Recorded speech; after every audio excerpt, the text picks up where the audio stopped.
Hi, everybody. It's time for tonight's story. This is another one of my favorites. Have you guys ever heard of the story of the Three Little Pigs?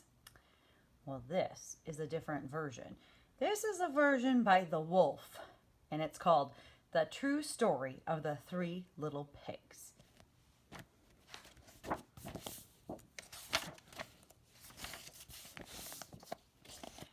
Everybody knows the story of the Three Little Pigs, or at least they think they do. But I'll let you in on a little secret. Nobody knows the real story because nobody has ever heard my side of the story. I am the wolf, Alexander T. Wolf, but you can call me Al.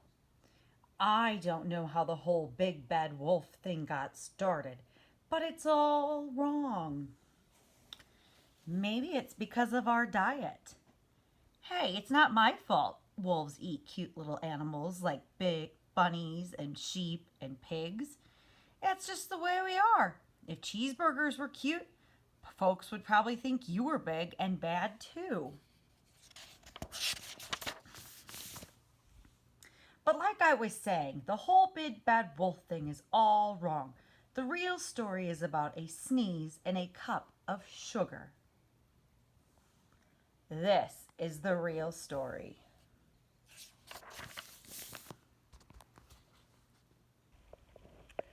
Way back in Once Upon a Time, I was making a birthday cake for my dear old granny.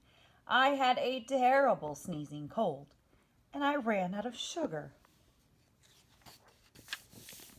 So, I walked down the street to ask my neighbor for a cup of sugar. Now, this neighbor was a pig, and he wasn't too bright either. He had built his whole house out of straw. Can you believe it? I mean, who in his right mind would build a house out of straw? So, of course, the minute I knocked on the door, I fell right in. I didn't want to just walk into someone else's house, so I called, Little pig, are you in?" No answer. I was just about to go home without the cup of sugar for my dear old granny's birthday cake. That's when my nose started to itch. I felt a sneeze coming on. Well, I huffed and I snuffed and I sneezed a great sneeze. Uh-oh, see the pig in there?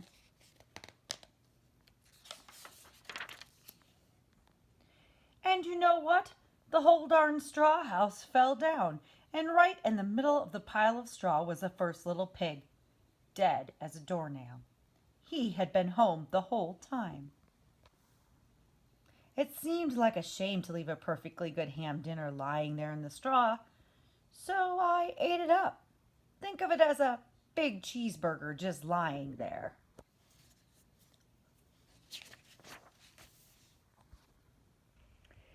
I was feeling a little better, but still didn't have my cup of sugar, so I went to the next neighbor's house.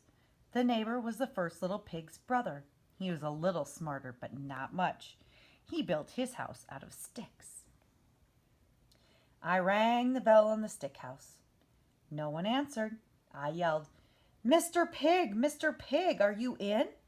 He yelled back, "Go away, wolf! You can't come in. I'm shaving the hairs on my chinny chin.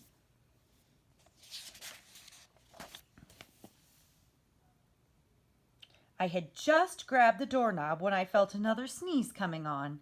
I huffed and I snuffed and I tried to cover my mouth, but I sneezed a great sneeze. And you're not going to believe it, but this guy's house fell down just like his brother's. And when the dust cleared, there was the second little pig, dead as a doornail. Wolf's honor.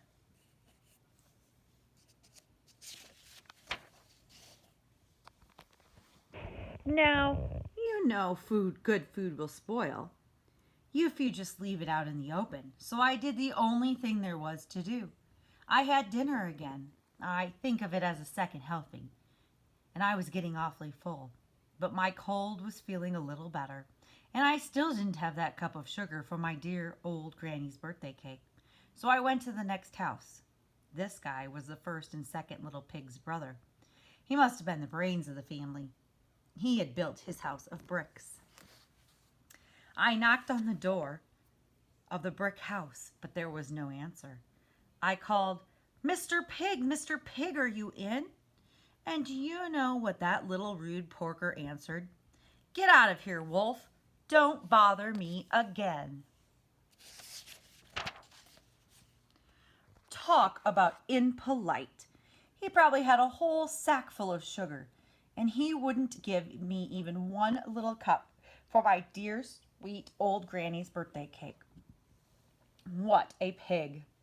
I was just about to go home and maybe make a nice birthday card instead of a cake, but I felt my cold coming on. So I huffed and I snuffed and I sneezed once again. Then the third little pig yelled, "And your old granny can sit on a pin." Now, I'm usually a pretty calm fellow, but when somebody talks about my granny like that, I go a little crazy. When the cops drove up, of course I was trying to break down the pig's door, and the whole time I was huffing and puffing and sneezing and making a real scene.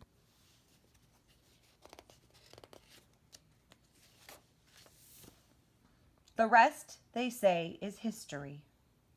The news reporters found out about the two pigs I had for dinner. They figured a sick guy going to borrow a cup of sugar didn't sound very exciting. So they jazzed up the story with all of that huff and puff and blow your house down, and they made me the big bad wolf. That's it. That's the real story. I was framed. Maybe you could loan me a cup of sugar. The end.